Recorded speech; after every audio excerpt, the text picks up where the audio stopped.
Apps can do a lot of cool things. You could order dinner, gamble on your favorite team, and track your health.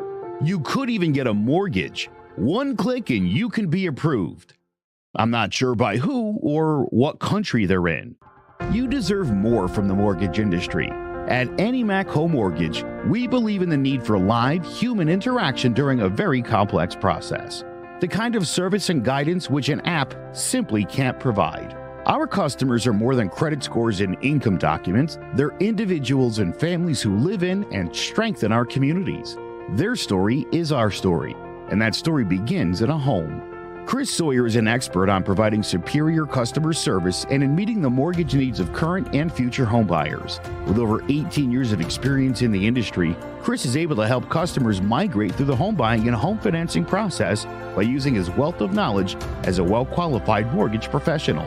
And best of all, Chris is located in Cromwell, Connecticut, where he has helped hundreds of clients in Connecticut, Massachusetts, and Rhode Island make their dreams of homeownership a reality. Visit chrissawyer.any-mac.com. Email him at csawyer@any-mac.com or give him a call, 860-878-8730. Chris Sawyer, NMLS number 39345, corporate NMLS number 338923. AnyMac Home Mortgage is an equal housing lender. American Neighborhood Mortgage Acceptance Company, LLC, DBA AnyMac Home Mortgage. Go Direct. Connecticut First Mortgage Correspondent, License Lender, Broker Number ML 338923. Massachusetts Mortgage Lender and Mortgage Broker License Number MC 338923. Rhode Island License Lender, License Number 2011280L. Call for additional details. Jones on first down, wide open, it's Barkley, and Saquon Barkley will take it into the end zone. Your best ability is availability. Saquon Barkley, he's great when he's on the field, but the problem is since 2018, he hasn't been healthy for this team. Look at this, they lob it to him, he taps it in off the glass. How about that? Porter Moser, I think right now is the best coach in college basketball, hands down. Fins 2 for 3, he's done his part. Pitch is drilled to deep right field toward the pole, and it is gone. They don't mind not being what they were in the 90s as the best organization in baseball, because the Yankees aren't even close to the best organization in baseball. They're trying to be the Rays, and the Rays do this for a reason. Like, you're the Yankees.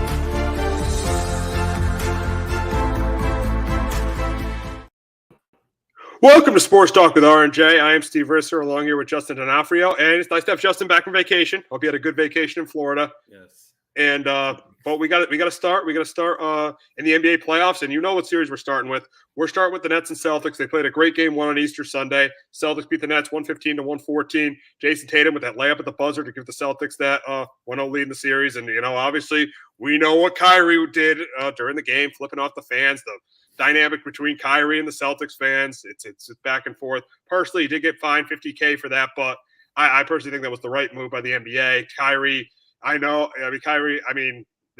he's got to be able to deal with that stuff. He didn't play well for the Celtics. You go through his Celtics career, with the Celtics. Especially that second year where he held back Tatum, he held back Jaylen Brown. He's got to live with that. Celtics fans have every right to boo him.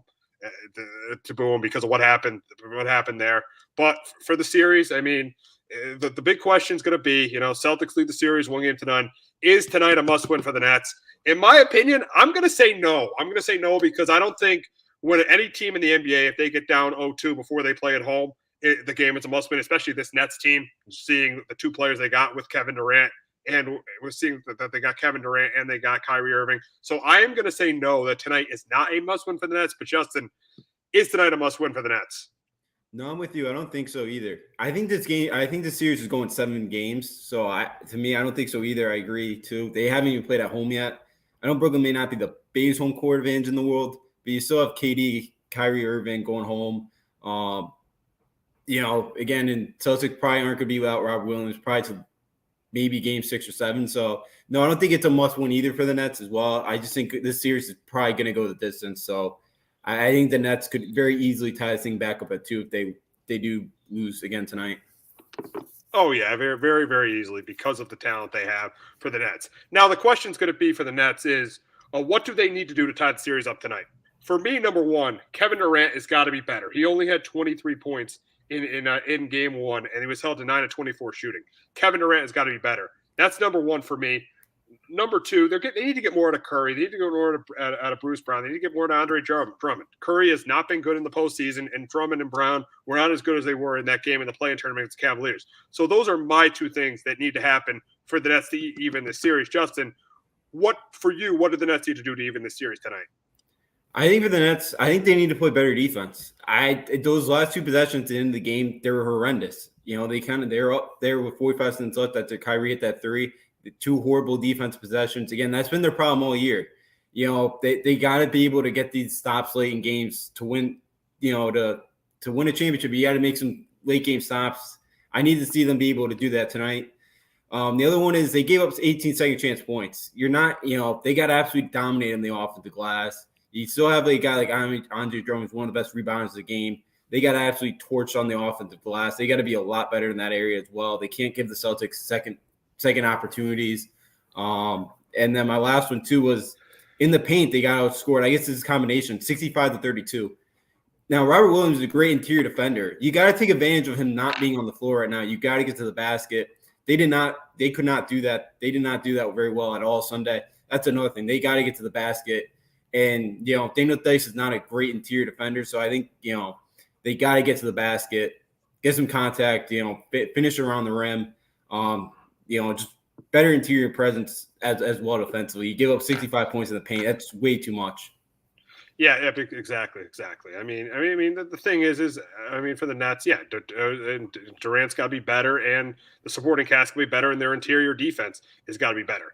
Now we see the Nets we talked about the Nets with having the 1-0 lead in the series. Now we move on to the Celtics. What do the Celtics have to do to go up 2-0? And in my opinion, I feel like Jaylen Brown's got to be a little better from 3-point range. He only shot, he had 20 points, but he only made 1 3-pointer. And their bench has got to be better.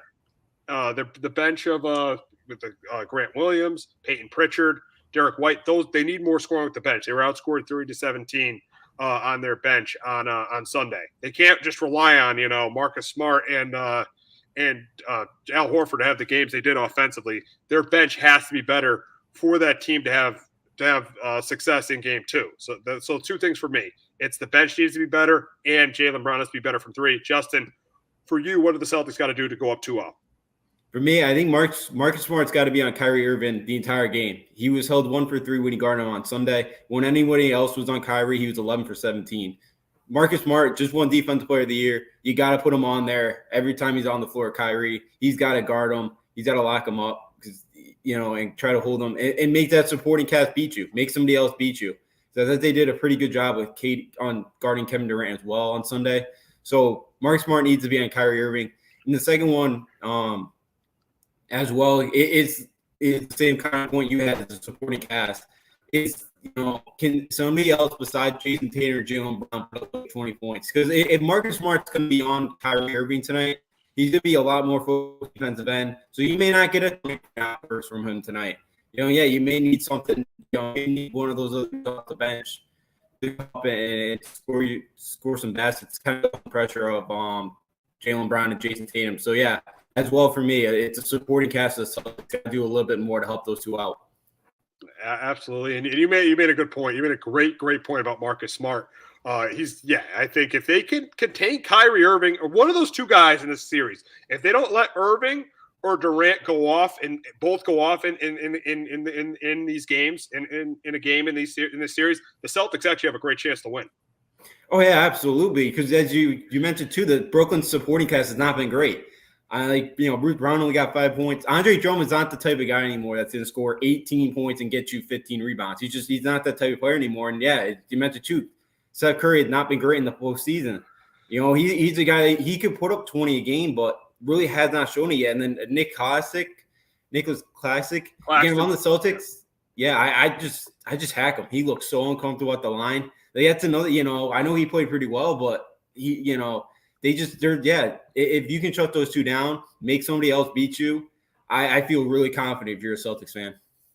Yeah, absolutely. So what is your prediction tonight? I'll do mine first. My prediction is I think the Nets win tonight. I think this is a night where KD and Kyrie have big games.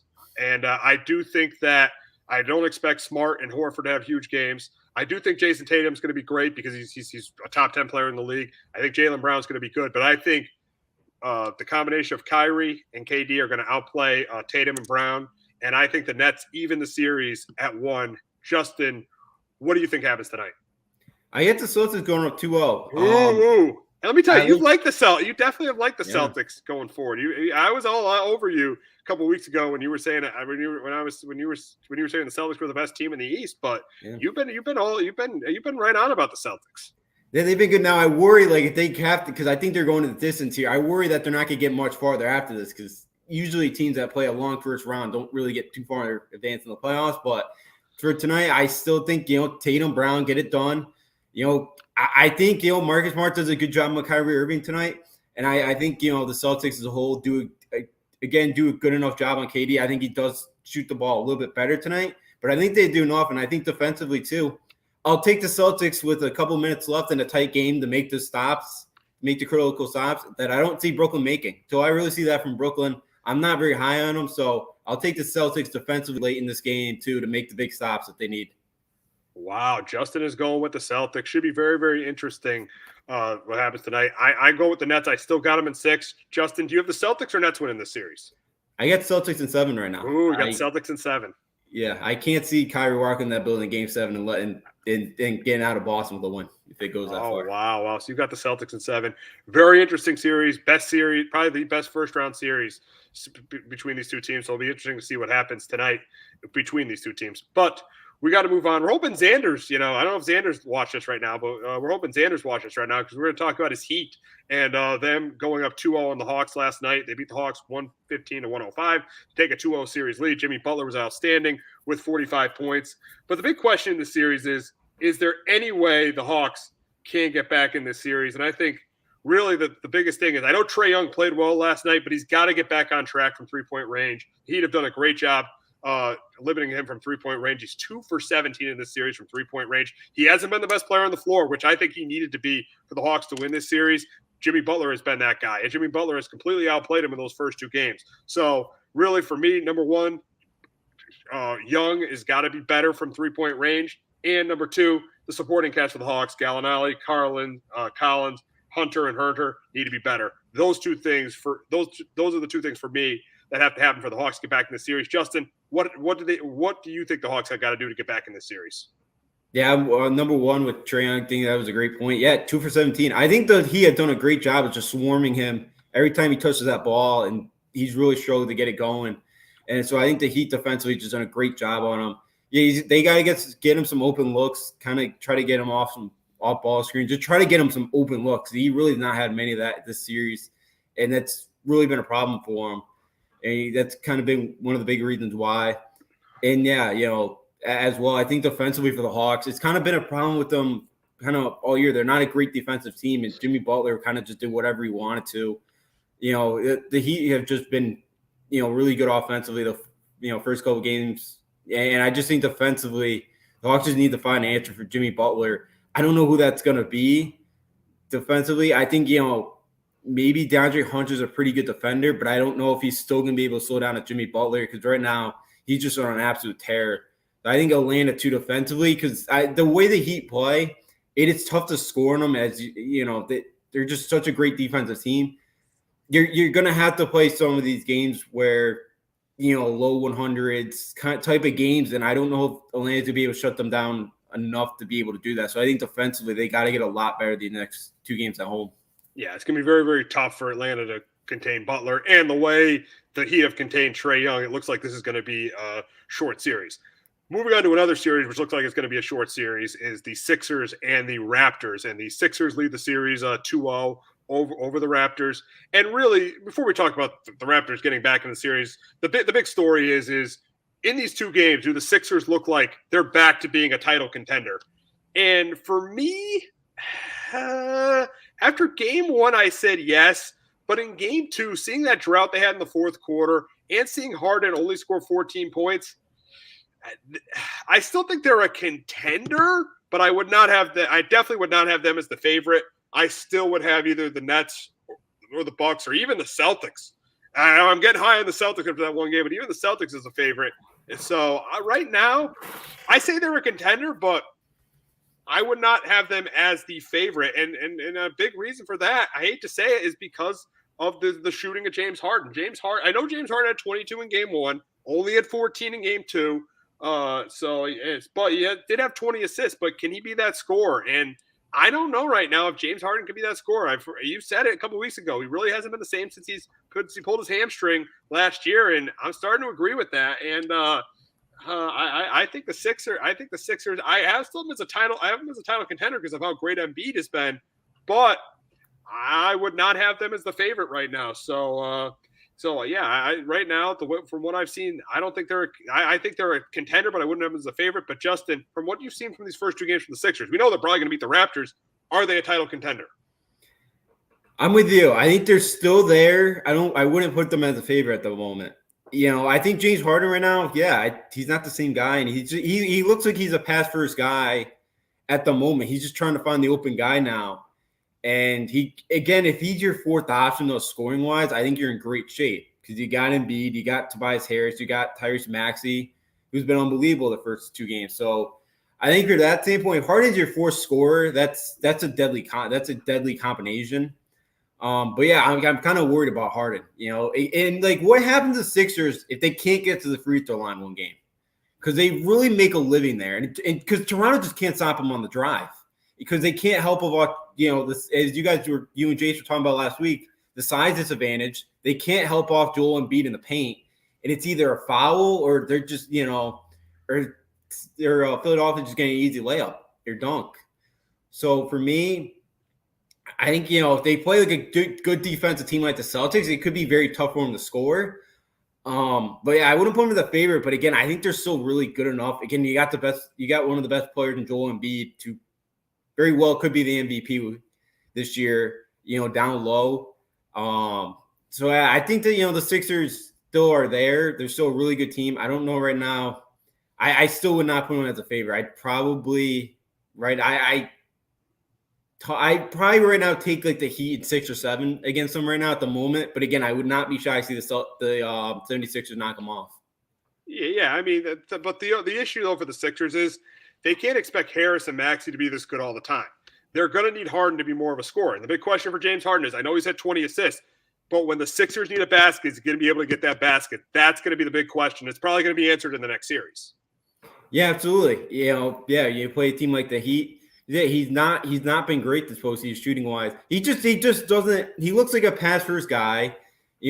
And again, I've never liked that he misses a shot and all of a sudden he just throws his hands up and starts arguing with the ref wanting a foul. I've never been big on him with that. But can he go to the bat? Because I think the thing now too is when he drives to the basket, you don't really need to. I guess you don't really need to double him anymore. Because sometimes it's like he's ready. He's just trying to find the open guy in the corner on that. So I think for the Raptors too and going forward, I wouldn't even double Harden anymore when he because it's a double. It's a he's just kicking out to the open corner guy, and that's where kind of Tobias Harris, Danny Green even hit a couple the other night, and Maxey, the corner three balls I'm dropping for him. So like in that regard for Harden, he may have to hit a shot or two, and again he has not been able to prove it, but he's been a really good distributor. But when it comes down to it, I don't know right now if I trust him to hit a three because he's not really looking for it right at the moment. And this is going to lead me to my next point. What do the Raptors have to do to get back in the series? And I think you hit the nail on the head. I think I think what they have to do is they got to double Embiid and not double Harden. They really should just try to see if James Harden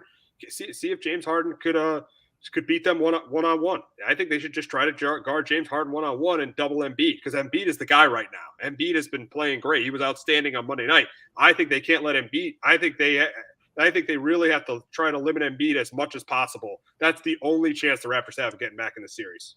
Yeah, I'm with you. I that's kind of mine as well for the Raptors to get back in this thing. They do because Embiid is just again Siakam's a good player, but he just does not have the size to play with Joel Embiid and like even Achua, he's not physical enough to guard and he's not even he's not physical enough to guard a Joel Embiid either. Yeah, he's just a mismatch nightmare right now. So I think that's a big problem for the Raptors. Actually, I'll say this one too. I think for the Raptors to have any chance to, they need Gary Trent to be healthy. Hopefully another couple of days he's feeling better from his illness. And then if they could get Scotty Barnes back as well, because they don't have a bench to begin with. I knew Bouchard played pretty well the other night, but they don't have a bench either. They needed Scotty Barnes because, again, Nick Nurse probably trusts like 4 guys on that team right now. Yeah, exactly. That's the thing is their starting 5 is really good, but their bench is absolutely terrible. Yeah, and I remember you guys talked about that as well last week. It's a bench. They kind of need guys, and you lose a guy like Scotty Barnes, who's had a really good rookie year, and then Gary Trent, who has had a really nice year, averaged 18 a game. Again, he didn't look well the other night. Again, maybe tonight he's feeling a bit better and has a better game, but they need those 2 back to help some of the scoring production because they just don't have much of a bench to help them out. Yeah, absolutely. So for tonight, who do you got winning? I think the Sixers win in 5, and I think this is the one game the Raptors win. Yeah, I'm with you. I think I don't see the Sixers sweeping them. I do think the Raptors get tonight. I think they do enough. Offensively, they keep Joel Embiid in check enough, and the Raptors find a way to win tonight. Yeah, we'll see. We got game 3 of that series as well tonight.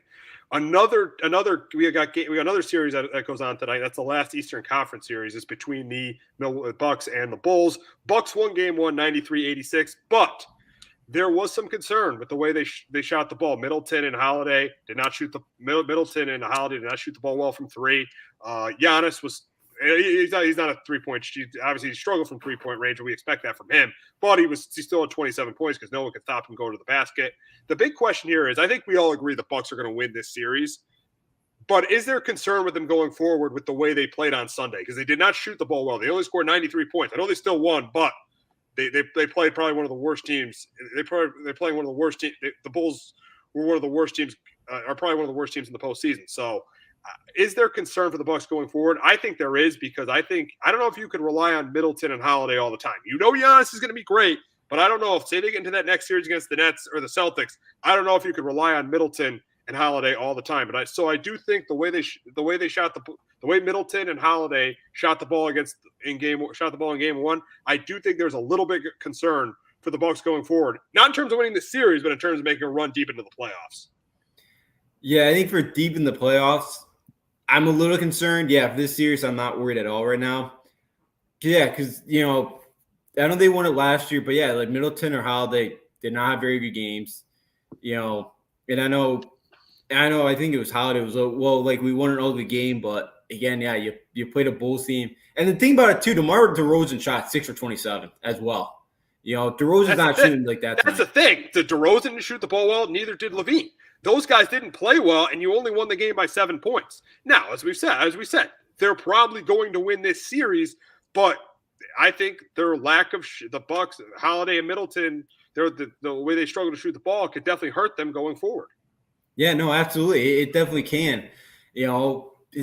Middleton's a good player, but again, he's not always consistent. And again, their defense is very good, the Bucks, but the Bulls were 7 for 37 the other night from 3. I don't see him shooting that bad again. Tonight, the Bucks shot 36% from 3 on the year.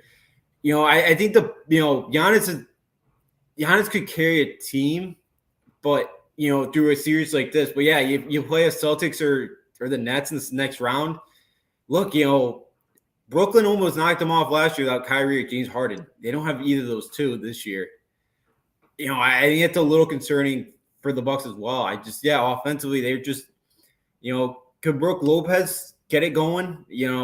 And he had 18 the other night. He's a guy they're going to need. Who off the bench can you trust? Grayson Allen had an awful night. He's a decent shooter. But again, you can't, could Grayson Allen get you 8 to 9 a game? Maybe. But yeah, you're not going to get a 30-point outburst from Grayson Allen anytime soon. So, yeah, that's the thing. Yeah, I think, the Bucks offensively, it is a little bit concerning right now that they don't have enough outscoring right now outside of Giannis. They don't have enough guys that they can trust outside of Giannis. And you made a great point about last year. I mean, last year the Nets did not. I mean, they had James Harden was banged up and Kyrie Irving didn't play. And if both of them were healthy, there's no way the Bucks would have gotten past the Nets last year. So there definitely should be some concern going forward with this team. Yes, they won the championship last year, but you look at their road. I mean, they're definitely going to have a tougher road this year. They get to the second round, it's going to be the Nets or the Celtics.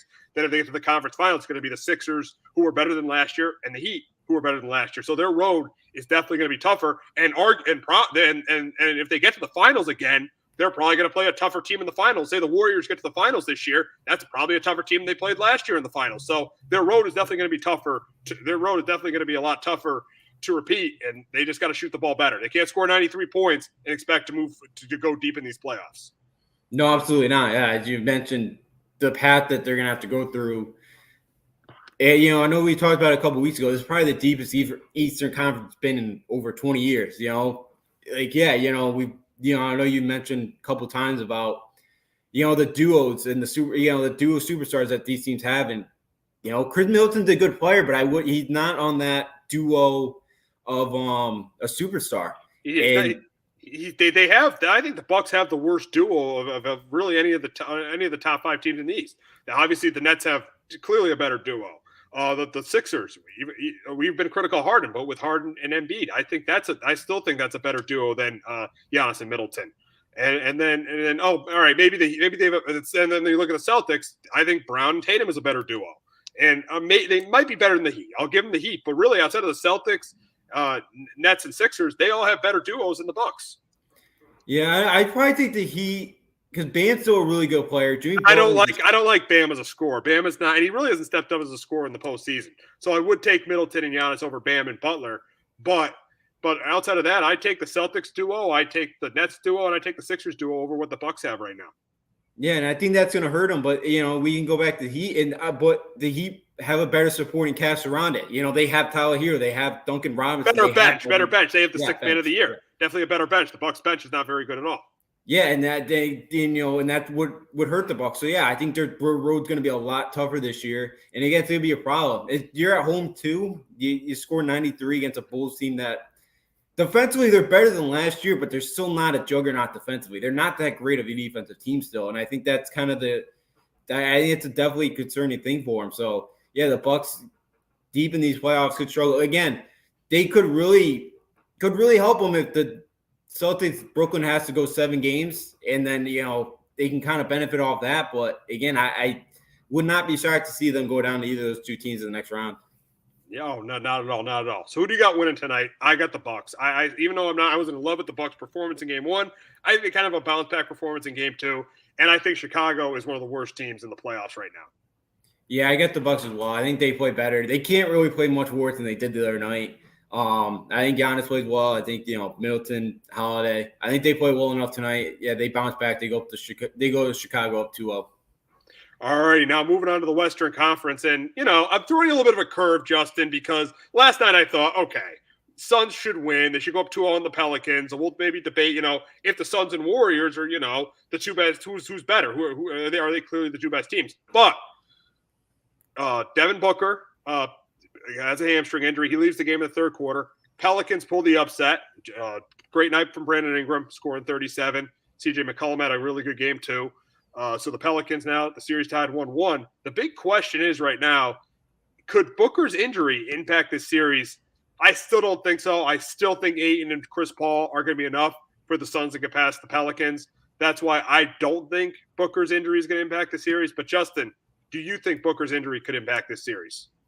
No, I don't think so either. Because I think a couple of days here, if you you got 2 days off here before you play again on Saturday, I believe. I mean Friday night. Friday night they play again. Friday, yep. So you got a couple games of game plan without him, and I think they have enough around. You kind of saw what Cameron Payne's been able to do as a scorer. You got Cameron Johnson off the bench as well. I think they have enough scoring. Again, you lose a guy to Devin Booker, who's been an MVP candidate, who had 31 points in 24 minutes last night. But I think they're still good enough without him to get by the New Orleans Pelicans. Yeah, I agree. I think I don't feel fast the Pelicans. I think they've had a great run, but I think in terms of I know McCollum has experience, but in terms of this team, Pelicans team being together, I think the Suns are the more experienced team. It might take 6 games, but I think the Suns are, even with Booker out, I still think they're going to be fine playing the Pelicans without Devin Booker. And they very easily could be fine in the next series too, looking at who they're going to play in that next series, the Mavs or the Jazz. Even if Booker has to miss significant time, I wouldn't be surprised if we see the Suns in the conference finals. No, I wouldn't either. I think the Jazz or Mavs could give him a fight. Now, it depends on Luka's health. Again, I really liked what I saw of Jalen Brunson the other night. I think, that could go as well 6-7 games in that series. The Jazz or Mavs could push them as well. But, yeah, you got a guy like Chris Paul who's tough to beat. You got to the Jazz and Mavs both have stars in Donovan Mitchell and Luka Doncic. And, that could be problematic for the Suns, but I still think the Suns, are talented enough to get by either of those two teams. But I would not be shocked to see Jazz or Mavs get through. If Booker's injury here is long-term and the Jazz or Mavericks take advantage to get through to the Western Conference Finals. Yeah, we'll see what happens there. But I think there's one thing no one can argue, and that's the Warriors right now, knowing that Booker is banged up. Now that Booker's banged up, the Warriors should be the favorite in the Western Conference. Jordan Poole has been great. Steph Curry coming off the bench has been great. Klay Thompson, he's back. His shot is back. It feels like the Warriors are back. To me right now, they're up on the Nuggets 2-0. They are the favorite in the Western Conference. Justin, do you think they're the favorite right now in the Western Conference? And I think that's pretty obvious that they are. Yeah, absolutely. What Jordan Poole has been able to do with Klay Thompson's starting to get into a really nice rhythm now. Towards the last few games of regular season, played really well. He's played pretty well in the postseason here. You got a player, Andrew Wiggins, who's pretty good as well. So, yeah, I think right now the Warriors are just clicking on all cylinders. Again, that team could score in bunches, and again, they just have way too much firepower for the Nuggets. I think they'll get by I think they get by. Probably Memphis is going to win that series as well. I think they get by Memphis in the semifinals. Yeah, that Warriors team right now, they're just in a groove, and again, they're just knocking down shots, and that's a tough team to beat when they're all on, like they have been so far. They're unstoppable. Absolutely. And the big question is too, do they continue to have Steph Curry go off the bench? I think right now, if it's not broke, don't fix it. It's not broke. Poole's played really well in the starting lineup. Klay Thompson's played really well in the starting lineup. Curry's played well coming off the bench. I think you keep Curry. I think you keep having Steph Curry come off the bench and then eventually, Looney will be out. So they'll have that death lineup of Steph Curry, Jordan Poole, Klay Thompson, Draymond Green, and Andrew Wiggins. I think they're gonna use that lineup a lot, and I think it's gonna work to their advantage a lot in this postseason, especially in the next series if they do play the Grizzlies. Because the one thing the Grizzlies don't do well is they don't have a ton of interior scoring. Yeah, absolutely. Absolutely. I think Curry coming off the bench has been phenomenal for him because again, Poole and Poole and Klay Thompson are on, are on. Yeah. Again, then you bring in a Steph Curry now. You go small ball with those three, and now Poole and Thompson are hitting their shots. Now you had a guy like Steph Curry as well that you really got to pay attention to defensively. It just creates a big mismatch nightmare for the defense. And, as long as and Curry's not the guy, too, that's going to sit and complain either that, he's not happy coming off the bench. Like, Curry's fine with it, and it's been working for him. So, yeah, I just continue to keep having him come off the bench. Because, I've always thought, too, it doesn't really matter if you start or not. It really depends, the best five are going to play at the end of the game, no matter what. In a tight game, the best five are going to play at the end of the game. So you really start or not, it's not the biggest thing. It's kind of who's the five at the end of the game. And Curry, and obviously Curry's going to be one of those five at the end of the game. So, yeah, I definitely keep having him come off the bench right now because it's working. And, they just been in such a great rhythm. Absolutely, without question. I mean, the Warriors have just been playing great, and they're off to an outstanding start in this postseason. But now we got to go to the two series that are at 1-1. We'll start with what happened last night with the Grizzlies and the Timberwolves. Grizzlies beat the Timberwolves 124-96. John Morant, he almost had a triple-double last night. He was absolutely phenomenal in this series. Game one, Edwards and Towns were great. Cats were great. They weren't great in game two. And that's my reason why, as our question is going to be, who do we give the edge to in the series right now? I'm definitely giving the edge to the Grizzlies, and the biggest reason why is I can rely on John Morant impacting the game every single time. I can't do that I can't trust Katz to do that. I can't trust Anthony Edwards at his age to do that. Eventually, I think Anthony Edwards is going to be able to do that. I think he's going to be great. But right now, I can trust John Morant more than Anthony Edwards and Katz.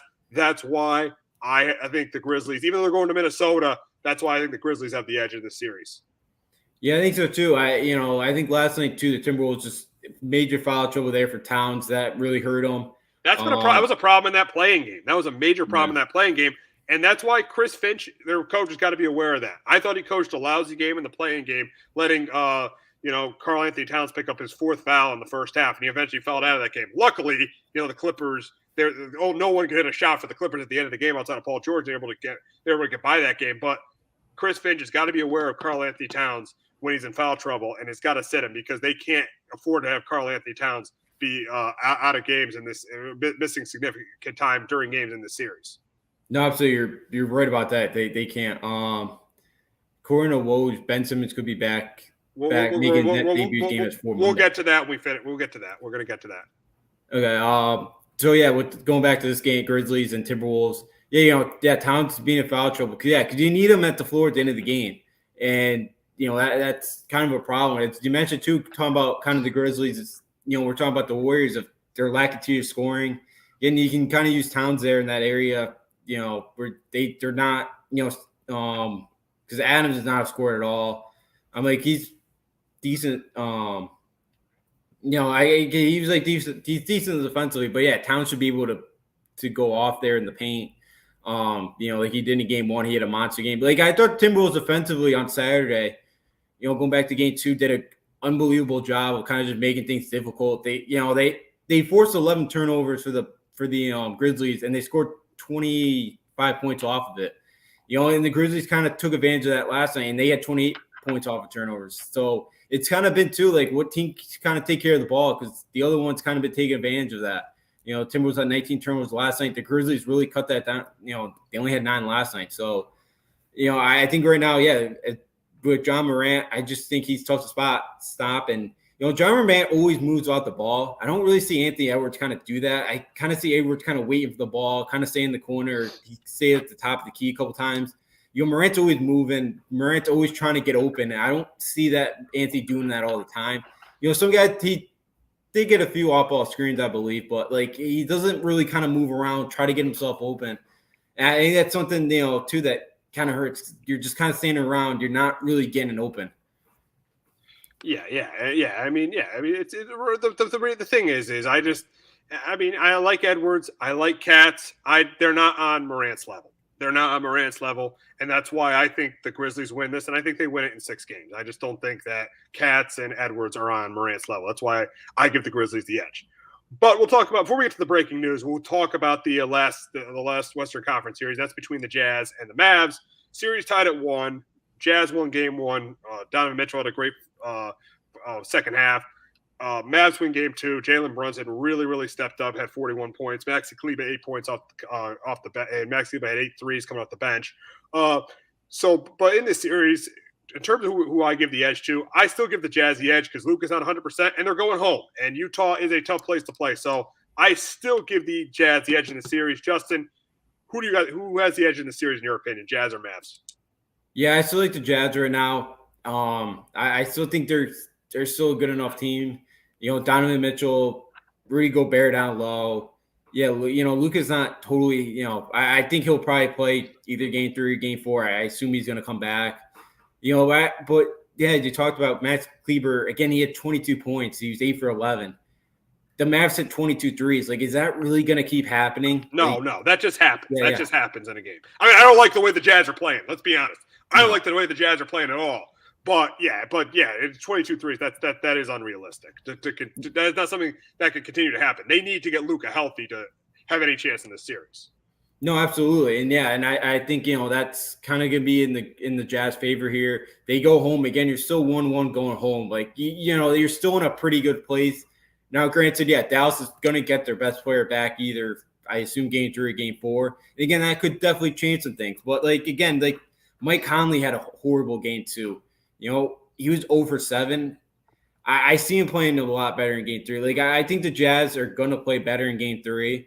and it's going to help. Now, Jalen Brunson's really picked it up the last couple of years, but again, I can't see him scoring 41 again. Like, yeah, I think it was just the Mavs had a great night shooting the ball, and I think that's kind of been the problem. And that's kind of what happened to Jazz. And I think the Jazz too, like, for the the Mavericks last year, I think, the Jazz have kind of done some of the same things that the Clippers did to them last year. The dribble penetration, they got open looks from three. And I think the Jazz are going to be able to kind of expose that, and in the coming games of series with that, because we kind of saw the Mavericks really struggled against that last year against the Clippers. I think the Jazz have some really good outside shooters, and I think that's going to be an advantage for them as well. And going home, I think they do. I think the Jazz probably win the series in 6 or 7 games. I agree. I got the Jazz winning it in 6. But now we got to get to the breaking news, and according to Woj, Ben Simmons can make his debut as early as Game 4, and I think if he does, it's going to make an impact. I think I don't think on the scoring end he is, but defensively, I think he can contain either Brown or Tatum.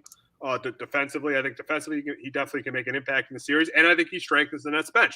Now that he'll start or come off the bench, he makes the Nets deeper, and that was an advantage in Game 1 for the Nets. They had 30 bench points. They outscored the Celtics 30-17 in bench points. So I do think he will make an impact if he plays in the series. Justin, do you agree?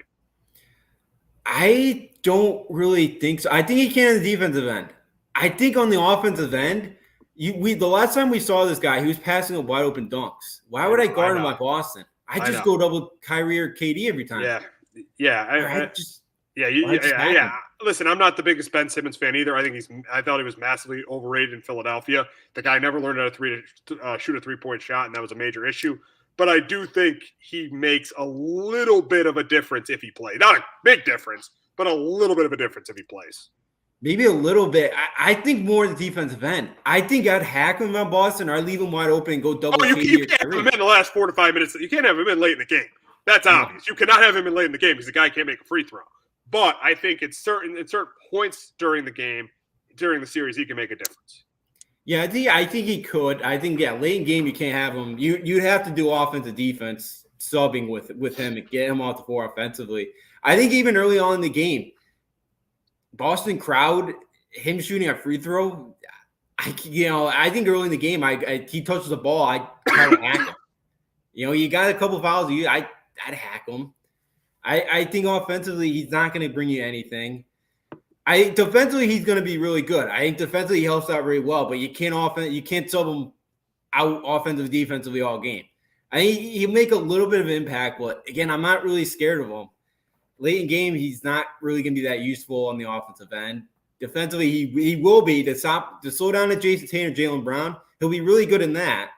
I think he'll make an impact defensively. Offensively, I think he's got zero impact. I think he could help out the Celtics defensively when he's on the floor, when Ben Simmons is playing offense. Yeah, we'll see. It should be very, very interesting to see what happens there if he ends up coming back. So that should definitely be interesting.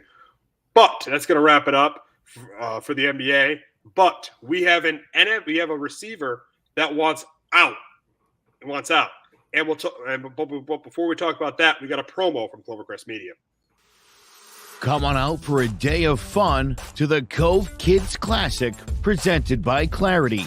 Friday, May 6, 2022 at Lyman Orchards Golf Club to benefit the Cove Center for Grieving Children. Partnership opportunities are available. All proceeds from the Cove Kids Classic support the Cove's free programs. Please consider partnering with us to continue to support grieving children and teens in 2022 and beyond. For more information or questions, call Allison Gamber at 203-634-0500 or email allison@covect.org. The Cove Kids Classic takes place Friday, May 6th at Lyman Orchards Golf Club. Registration begins at 8 a.m. Shotgun start at 9 a.m. on the player course.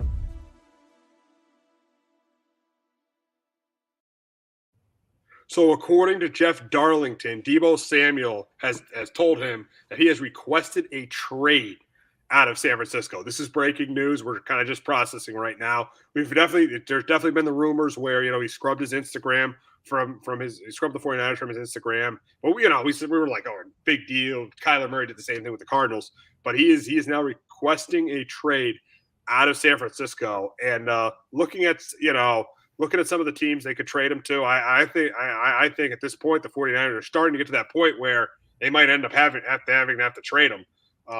So look at some of the teams. I mean, I think your team, the Patriots, would be a good destination. The Jets, those are probably the top 2 destinations right now for him if he ends up getting traded.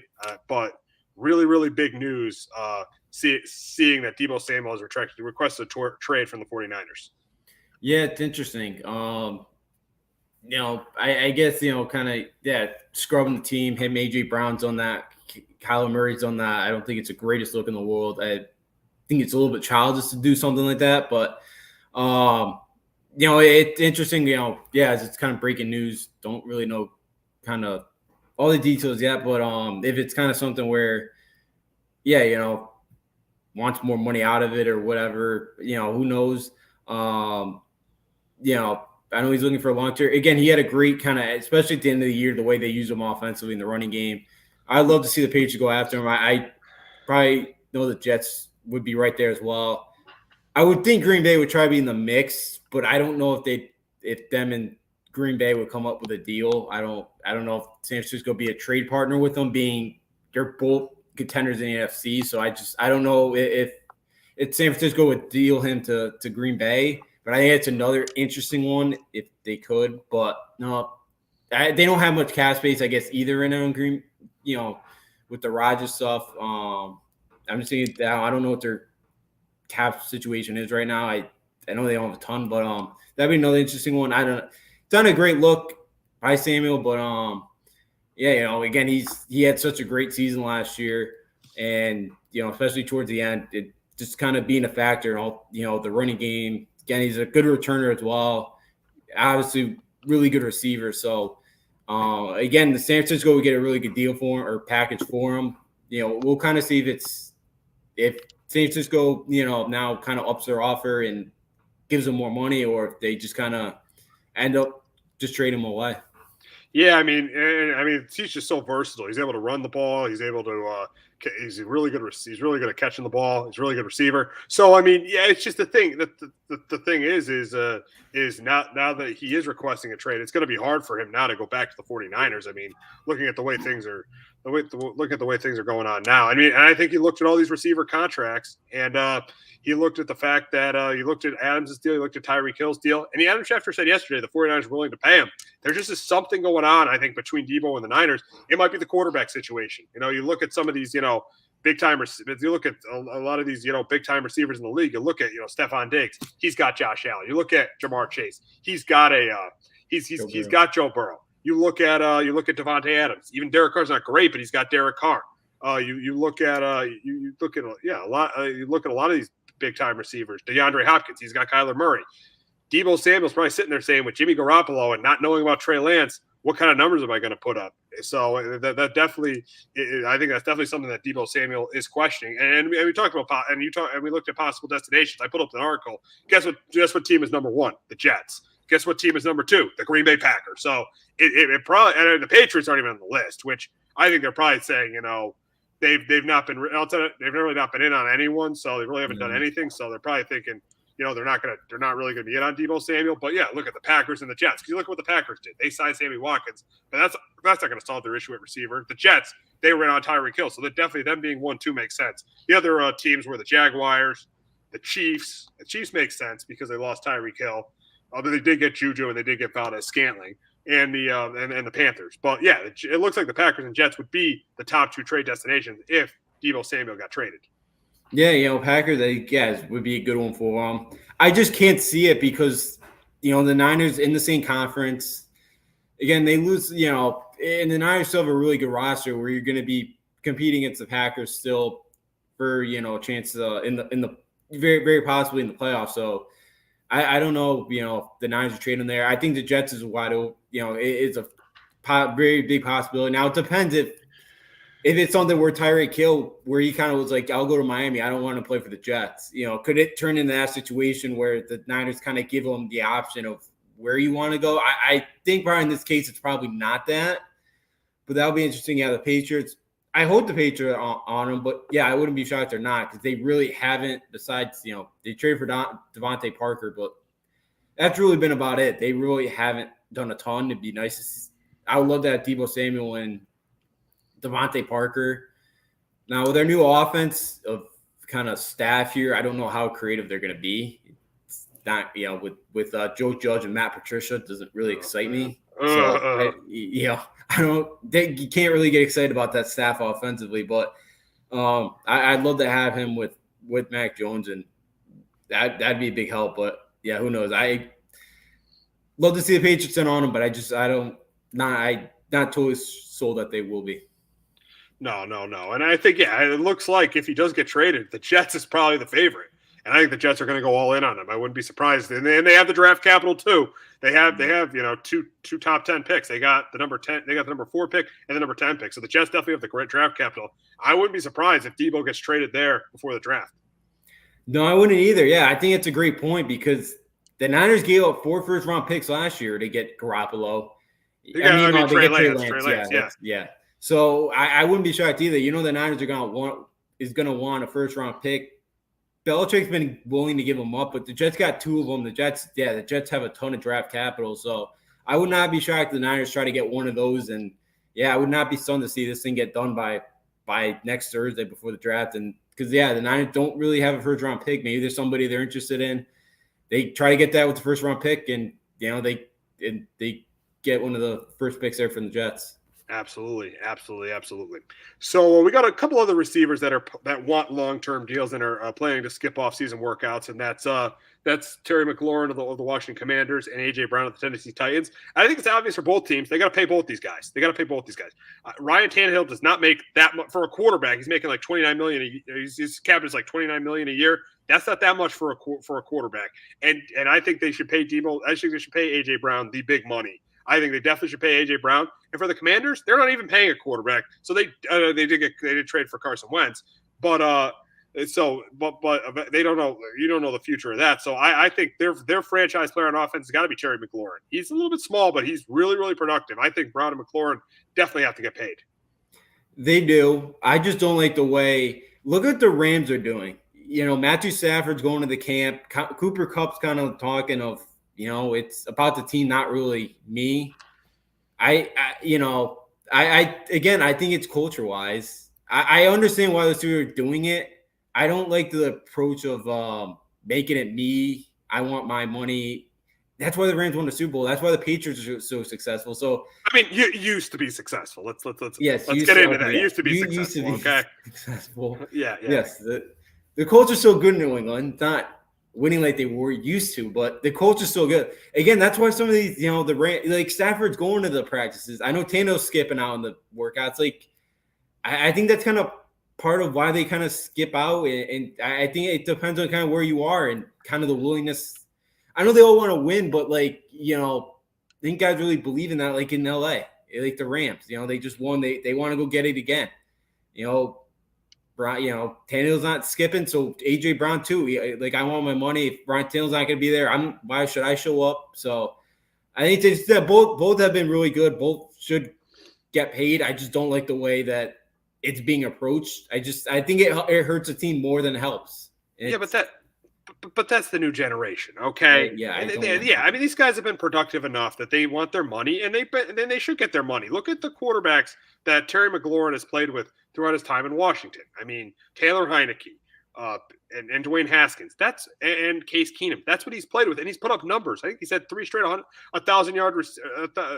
straight seasons of 1,000 yards, 1,000 receiving yards. He should get his money. He is their best player on offense. A.J. Brown is, outside of Derrick Henry, the best player on offense for the Titans. And you saw when the Patriots played the Titans during the season, how much of a difference that made when he wasn't in there, when him and Henry weren't in there. You saw how much of a difference that made. So these guys should get their money. I don't care that they're skipping off-season workouts not to get their money. They have earned that money. No, they absolutely should. I do think they should get their money. I just don't like the approach they take because, both those, McLaurin's had a great career with not a great quarterback at all. Yeah, Tannehill's he's okay, and A.J. Brown's put up huge numbers. They were second round. Both of them were, they were not first round picks either. They kind of, second rounders, and they've had really good careers. I think there's other ways to go about it to get your money than just kind of, because again, it hurts the team. Again, you just see what the Rams are doing. The guys are showing up. Again, you kind of saw what had happened. Odell was a different guy in LA. Even Jalen Ramsey. Jalen Ramsey, yeah, I'm the best and all that, but then he kind of shows up. Again, it's kind of the team first mentality. Yeah, I mean, you got a point. You got a point. I do disagree with you a little bit there because these guys should be getting paid, but you do have a point. I'll give you that. Yeah, I do agree with you that they should be paid. They absolutely should. They're two of the best right now. They've earned the money they get. I just don't like the scrubbing. Like the scrubbing on the social media. It's like you're a middle schooler. Really, what is that doing? It's the new generation. It's the new generation of athlete. They want their money, and if the things aren't going well on the team they're on, they want out. It's just the new generation. Yeah, that's not. I'm not the. Yeah, it is, and I just don't like the direction it's going. Yeah. But we'll see what happens with these receivers. I am pretty sure that both teams will pay both these receivers. Here's the AJ Brown should look to take a pay cut for. AJ Brown should look to take a pay. Yes. But Chase, he's put up pretty big numbers that he deserves the money he is getting. If he's a top 10 receiver, he wants to be getting top 10 receiver money. And he probably will get top 10 receiver money. But moving on to a guy who did get paid this week, and that is Denzel Ward of the Browns, got a 5-year, $100 million extension from the Cleveland Browns. And I do like this move. I think he's not their best. Obviously, Myles Garrett's their best player on defense, but you can argue outside of Myles Garrett, he's probably their second best player on defense. Yeah, this guy's not Jalen Ramsey, but he's a good corner. The Browns reset the cornerback market. They reset the quarterback market. So I like this move for the Browns. I think this is a good move for the Browns. Justin, what are your thoughts on this move? Yeah, I like the move as well for Cleveland. Again, I know that this year with their bringing in Deshaun Watson, their defense the last couple of years been their identity. The running game and defense been their identity. Now you got Watson. He'll probably miss half the season, but so yeah, I agree. He's probably the second best player in defense. He's their best player in the secondary. So I do like the move for Cleveland. Keep getting that defense better because they've been really good in that area. That they've really kind of helped that team kind of move forward. And I do think it's a good move. Yeah, he kind of reset the cornerback market. Seems like kind of he reset. Yeah, he reset the market. So I do like the move for Cleveland. I think it's a good resign. Good to re-sign him. And yeah, good move for the Cleveland Browns. Absolutely. So the last thing we'll talk about is Baker Mayfield, and obviously there was some interest from the Panthers this week, but he is not at offseason workouts. He's not attending offseason workouts for the Browns, but there is a chance the Panthers might be interested in trading for him. The Browns are going to definitely want something for him. The issue though with trading for him is you're going to have to take that $19 million cap hit. But look at Carolina's quarterback situation. Look at what Ben McAdoo said yesterday. I mean, that was crazy what Ben McAdoo said yesterday. Sam Darnold's our starter. What do you say? How was he ever a head coach? I'll tell you why he was a head coach. The Giants didn't want to admit they fired Tom Coughlin, so they brought in Ben McAdoo because they didn't want to admit they fired a head coach. So then they brought in Ben McAdoo, had one decent year, then he was a total disaster. I remember there was a game that I was at with McAdoo where he said there was a quote after the game. Well, he said something. They asked him a question after the game. What'd you say to the team at halftime? Didn't say a word. You knew from there on out, this man has got to be fired. This guy's McAdoo's a disaster behind the microphone. Oh yeah, he said. He was doing like what a coach would say. Sam Darnold's our starting quarterback. And I shouldn't have said that because we're not sure if Sam Darnold's going to be our starter because we've already been having meetings with Kenny Pickett and Malik Willis. So it's just a disaster. And Baker Mayfield, right now, the big question is going to be is, say Baker Mayfield does the Panthers end up trading for Baker Mayfield. Would he be the best quarterback in their roster? And sadly, I'd probably say yes, even though that's like a 4 or 5 win team. Sadly, I would say yes. And I wouldn't be surprised if they play him a lot if they traded for him because Matt Rule's job is on the line. Yeah, no, I agree. I think it'd be Baker Mayfield be your best quarterback on the roster.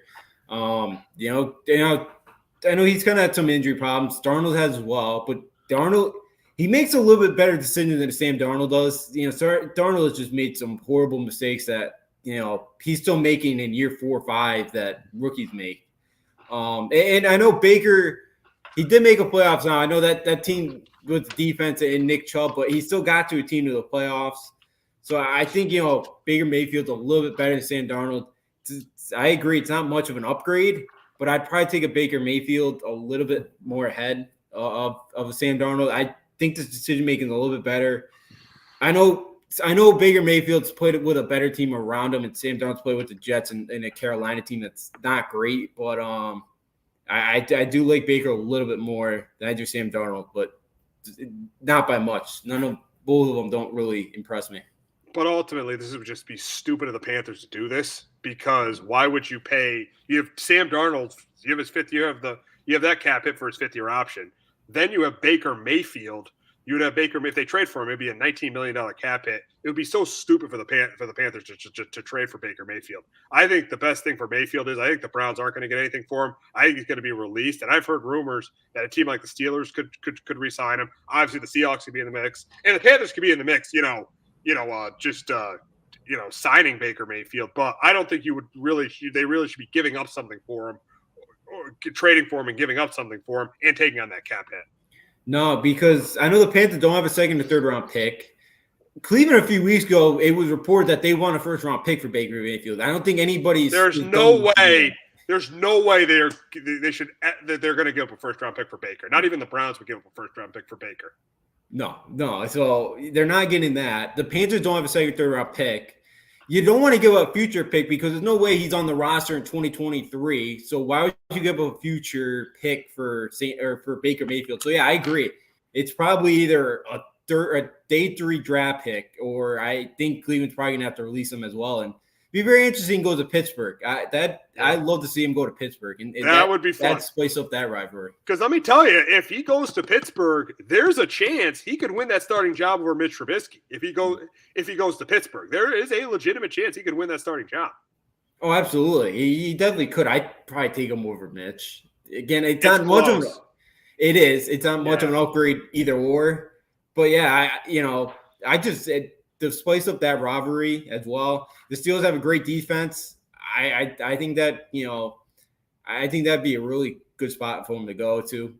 I do want to kind of see it the rivalry purposes wise of kind of how this is ending here with him, Tommy Cleveland.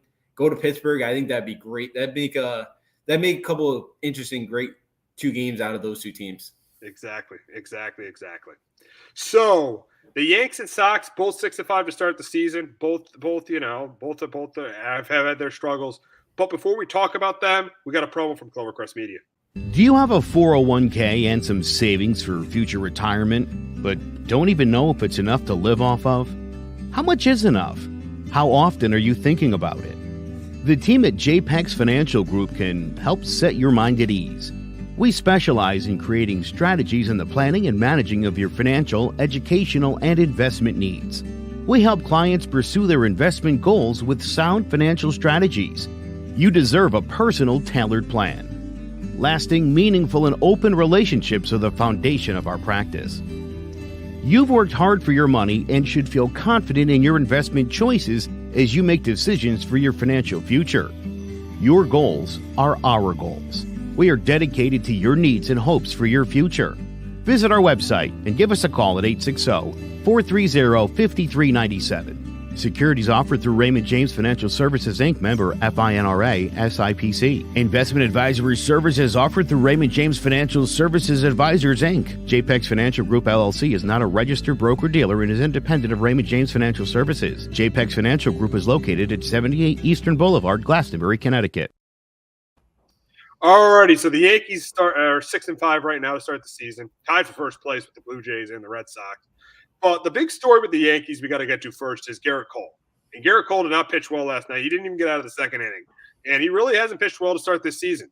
And I think the big question is going to be is there concern for Garrett Cole? We saw how pathetic he was in the wild card game. He hasn't started the season well this year. Is there concern for Garrett Cole going forward? And I'm not pushing the panic button yet. I still trust the fact he's getting out of this funk. He's going to start really getting into his groove. I don't think there's concern yet for Garrett Cole. But, Justin, is there concern for Garrett Cole for the way he's been pitching? I'm with you. I'm not very concerned yet. I'm not the panic level either yet. But, the way he kind of ended – I know last September his hamstring was bothering him. That kind of affected him towards the end of the year. But I'm worried because it just doesn't look like the same Garrett Cole when he takes a mound. Like, where he's just kind of the intimidator and all that. Like, it just looks like he's he's timid up there. He does not look like the guy that kind of confidence-wise. I just hasn't seen it. But no, I'm not there yet. We're impatient the panic button. It's still April. And it was weird too last night because I've never seen a pitcher come out in the middle of an inning or when the Yankees were batting and just kind of throwing it in front of the dugout. Like I've just never seen that. So maybe just would not, so I don't know, maybe something mechanical, maybe he's just not feeling something right now. Maybe it's just something he's just trying to tinker with right now. It's not too concerned with it right now. It's still April and hopefully there'll be like 29 more starts from him. Yeah, and luckily in the rotation, Nestor Cortez has pitched well, and Luis Severino had a great outing on Thursday night. So luckily the rotation has picked it up a little bit. But unfortunately for Cortez, the offense was absolutely terrible on Sunday, and that's a problem with this team. This offense is now one of the issues for this team, and if you look at Judge has not been great so far. Stanton and Rizzo have cooled off. Donaldson and Torres have been absolutely pathetic. The guys who've been doing the best offensively right now they've had two guys hitting over 300, something they needed last year in front of Judge and Stanton, and that's LeMahieu and Hicks. Their offense is actually those have been they've been their two best hitters so far. I think the Yankees right now 26th in runs scored. I do think there's concern for this offense. Seeing this was the reason why they did not host the wild card game last year. Their offense wasn't good. And I still think there's definitely some concern with this Yankee offense. I think Judge and Stanton will obviously get it going, but the rest, I can't trust. Rizzo I like, but I don't completely trust him. Gallo is absolutely terrible. He's been awful. Donaldson, outside of that game-winning hit on opening day, has not been good at all. He did have that one home run on Friday night, but outside of that, he's not been good at all. Torres has been absolutely pathetic. I don't know why they didn't trade him in the offseason. So, Justin, you got concerned about this Yankee offense? Because I do. Yeah, I do. I said in the offseason, look, it's the same team. And it's like they go out and trade Josh Donaldson. So Carlos Correa got what, $30 million? Why don't you just pay the extra $5 million to get Carlos Correa? I know. It's like they're trying to plug holes in a team. And the thing is, look, we've all kind of complained about Gary and the average, but at least Gary could find a home run every once in a while. You're not finding that with Kyle Higashioka. God. Okay, Torino hasn't been bad when he's played, but again, He barely plays. And here's the thing: Higashioka has been terrible. Everybody was all up on him in spring training. Oh, he had a great spring. He's been absolutely terrible.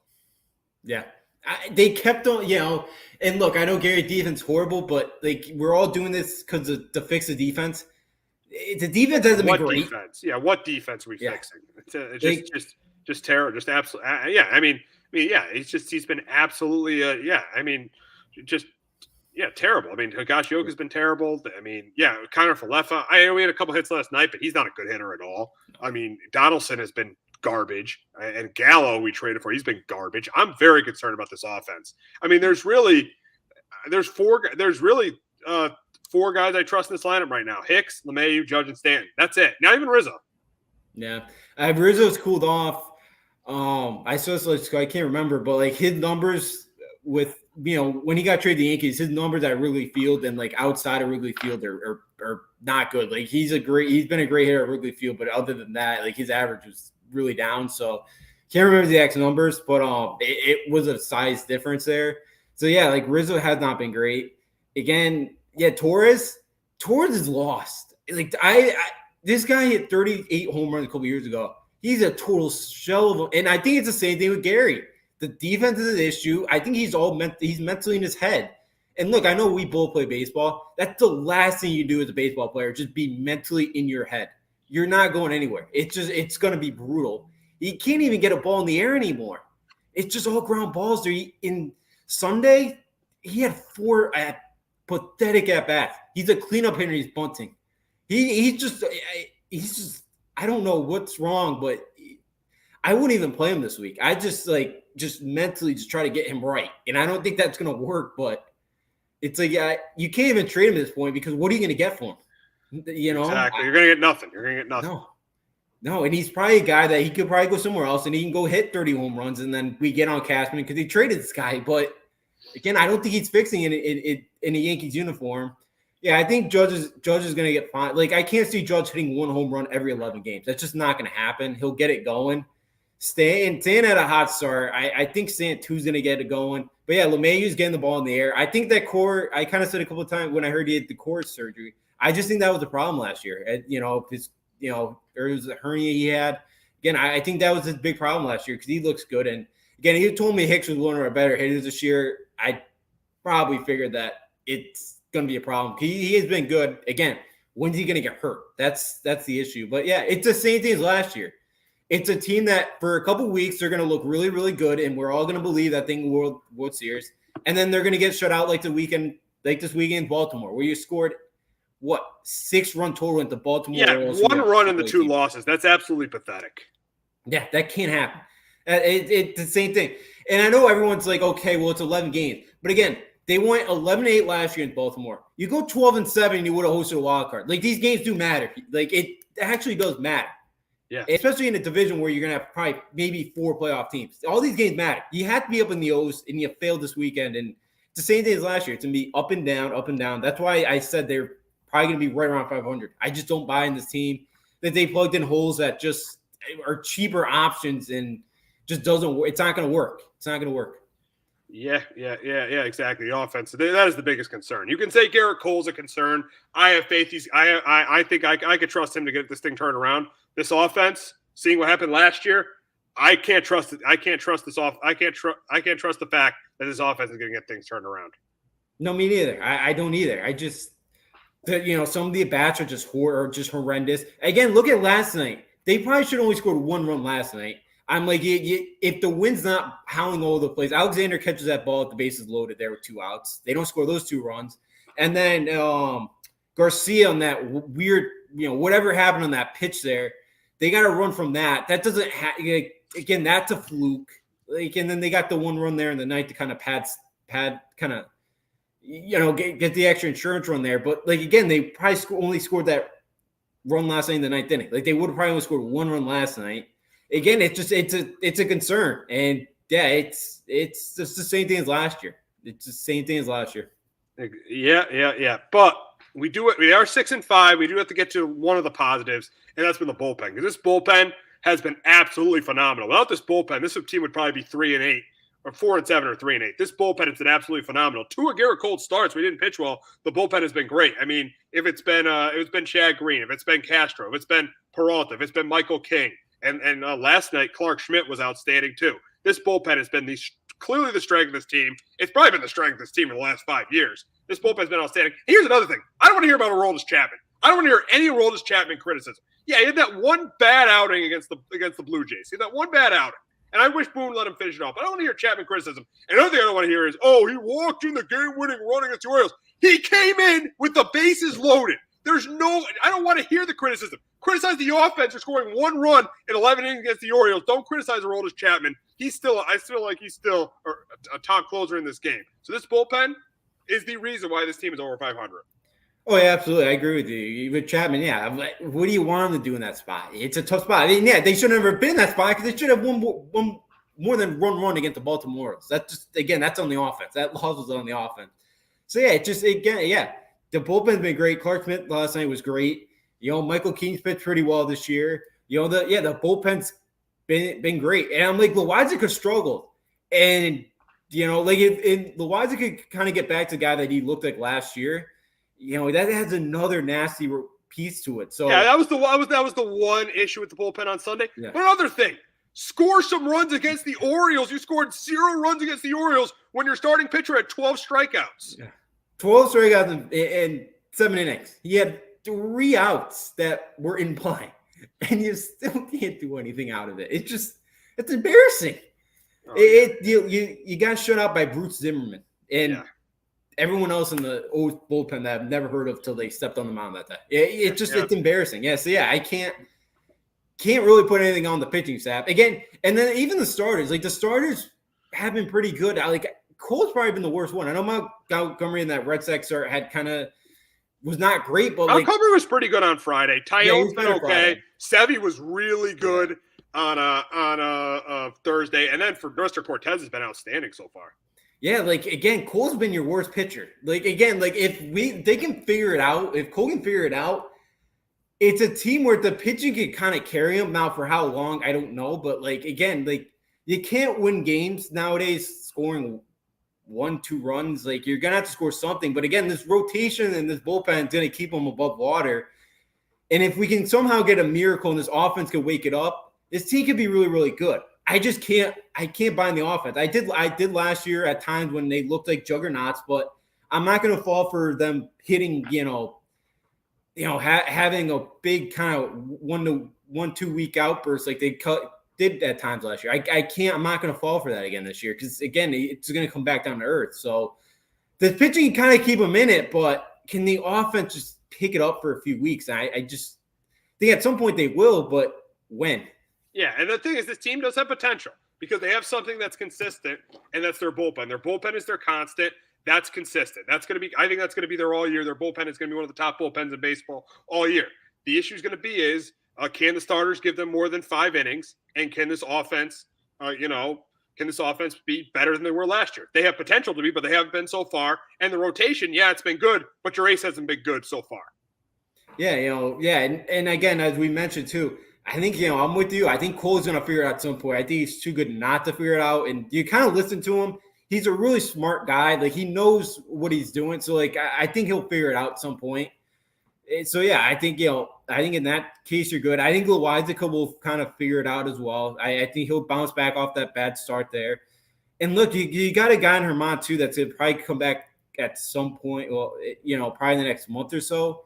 He pitched pretty well, he's shown flashes that he could be a really good starter as well. So, I think so you kind of look good there, if you can get him back. But yeah, it's the bullpen's going to be good for you all year. It's just, it's the offense. And I think, the staff too, I think, the longer and longer this thing kind of goes here, I think, the longer outings you're going to see with the short spring training that they had. So I think, I kind of feel good that they'll get it going here at some point with the staff. They'll be able to make some longer starts because, again, you can't really tax – because I worry about taxing the bullpen again. I think that kind of was an issue at some point, August, September, you kind of tax them. But, just that's going to be good. The bullpen's going to be good. They're not going to blow too many games. It's just, can the offense do enough to help them out? In a night in, night out basis, it's tough to see them doing that. Yeah, absolutely. It's been a problem for really the last year. For the last 2 years, it's just been this offense. It's just definitely been a problem for this team. But we're going to transition over to the Red Sox. They're kind of in that same spot as the Yankees. They got potential to be really good, or they could also be really, really average. And some of the positives right now for the Red Sox, Devers has been really good. Verdugo's been good. Bogarts has been good. I really liked what I saw out of Tanner Houck on Saturday. I think he's been good. And one of the surprises has kind of been the bullpen. Last night, Eovaldi wasn't great. He only went 4 2/3. But they were able to win that game over the Blue Jays. They were able to win a 2-1 game against a good lineup in the Blue Jays, and their bullpen, Garrett Whitlock, is definitely they should be their closer. Stop with this closer by committee. Whitlock's your best reliever. He should be your closer. And if you look at Robles pitched well last night. Valdez, he pitched pretty well last night. So their bullpen has been a little bit better than expected. But some of the negatives has been the back end of that rotation. Nick Pivetta has been awful. Rich Hill needs to retire. He is absolutely terrible. Rich Hill needs to retire.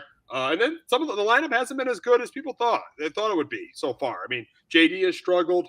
Trevor Story's had trouble adjusting.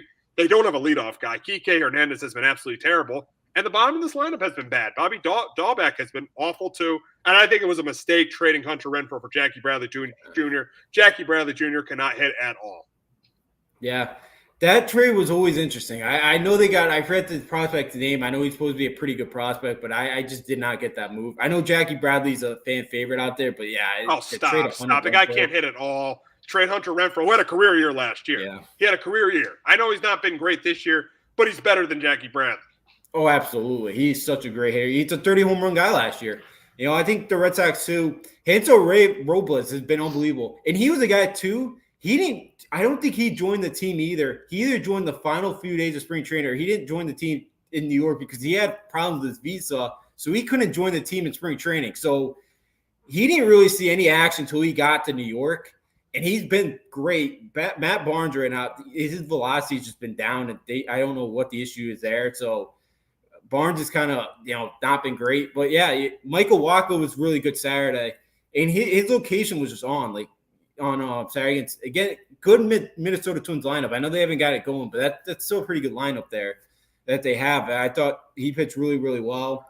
Yeah, Pivetta has not been good. He's pitching tonight, and in his last 6 starts against Toronto, he's got an ERA just under 6, and he's giving up 6 home runs. So he's, tonight may be an ugly one for him. And then with Houck too, they're playing in Toronto next week, and just something to kind of keep in mind in the future for how, he's not vaccinated. Oh, okay. So something, like if they play Toronto, say in September, big start, that could hurt them. And I guess there's a couple more Red Sox as well. They haven't announced who they are, but I guess they still have a couple more who are unvaccinated that won't play next week. But yeah, Houck's been good, but again, you lose him next Tuesday. He was supposed to start next Tuesday in Toronto. Obviously, he won't do that now. But yeah, I liked Houck, and I thought last year's numbers didn't really indicate of how good he is. I just think it kind of got hit around at times and kind of got bloated. His ERA got bloated there a bit, but yeah, Bogart's got it going too this weekend. He got off to a slow start, and kind of people thought maybe it was the contract, but he got it going this week against Minnesota. I think it was Saturday, Sunday. He went both days. He went 3 for 4, and then Martinez has struggled again. This is it for him in Boston. It does not sound like he's going to resign here. It doesn't look like Boston kind of wants to keep him around. So I don't know if there's pressure there of kind of trying to do too much here and trying to get on the board and trying to just to get a good contract here. I don't know if that's part of it, but yeah. And I think Story only had 12 spring training at bats. He had a kid, so he was kind of away for a while. Obviously, he didn't sign till late, so I don't know if he just isn't totally, in sync yet hitting wise. So I don't know if that's been a problem for him yet, but just another guy I think will get it going at some point. But yeah, the Red Sox again, they kind of like the Yankees, just been up and down. One day they look really good, the next it just kind of hasn't. They just haven't looked good. So it's kind of been the same story like the Yankees. Absolutely. So we're going to wrap up the show. We got some breaking news in college basketball, actually. We're going to wrap up the show. Oscar Tshiebwe is returning for his senior season. Do you think the Wildcats are championship contenders with him back? I think they will be. I can't trust Calipari. I thought this was the year he's finally get one. He doesn't have a ton of freshmen. I think he's got 2 5-star freshmen coming in next year, 2 or 3. But again, he's been big in the portal, so I think that it's Kentucky. He's going to add probably another guy or 2 in the portal. So yeah, I think Kentucky will be right there. He won the Wooden Award last year. He's one of the best rebounders in the entire country. He's just an absolute beast. Down low too defensively. He's got a great presence. So yeah, I think Kentucky right there again. They're going to be they're probably going to be top 5 preseason, maybe top 3. They're going to be right there yet again. So, yeah, Kentucky's got another shot to go make another title run. Yeah, absolutely. So that's going to wrap it up this week on Sports Talk with R&J. For our producer, Jace Garcia, who did a great job. For Justin Nafrio, I'm Steve Risser. We'll be back next week with our mock draft, and we'll be talking NBA playoffs. Have a great weekend, everyone. Jones on first down, wide open, it's Barkley. And Saquon Barkley will take it into the end zone. Your best ability is availability. Saquon Barkley, he's great when he's on the field, but the problem is since 2018, he hasn't been healthy for this team. Look at this. They lob it to him. He taps it in off the glass. How about that? Porter Moser, I think right now is the best coach in college basketball, hands down. Fins 2 for 3. He's done his part. Pitch is drilled to deep right field toward the pole, and it is gone. They don't mind not being what they were in the 90s as the best organization in baseball, because the Yankees aren't even close to the best organization in baseball. They're trying to be the Rays, and the Rays do this for a reason. You're the Yankees.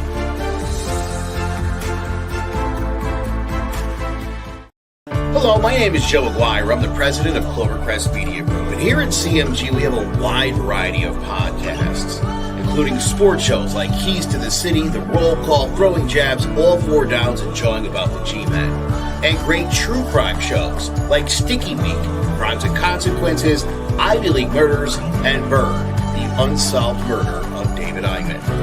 You can find all these podcasts and so much more by visiting ClovercrestMedia.com.